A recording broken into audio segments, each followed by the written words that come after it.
belief, patience, and unseen growth. Sometimes, what you can't see growing is growing the most. In a quiet village, there lived an old farmer named Eli who believed every seed had a purpose. One spring morning, he found a strange seed inside a small wooden box his father left behind. The seed looked ordinary, but the box had one message carved: "Plant this when you're ready to believe."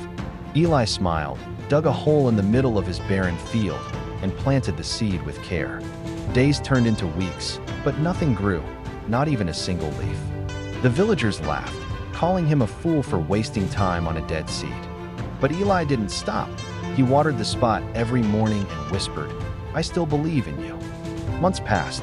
The rains came and went, yet still, nothing. One night, tired and heartbroken, Eli fell asleep beside the empty patch of soil. In his dream, his father appeared and said, "Faith isn't about seeing. It's about waiting when others give up." The next morning, the merchant said with tears. He continued his routine, watering, caring, smiling at the silent ground.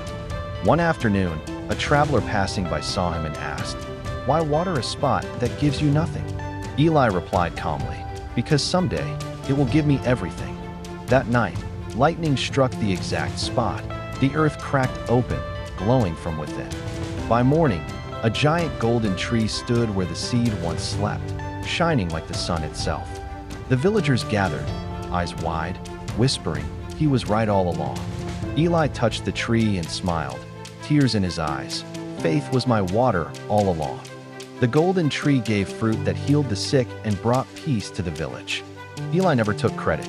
He simply said, "When you believe long enough, miracles grow quietly."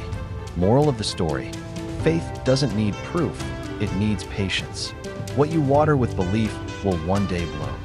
And as the golden light of the tree filled the sky, Eli looked at the horizon with peace in his heart. Thank you for watching this story.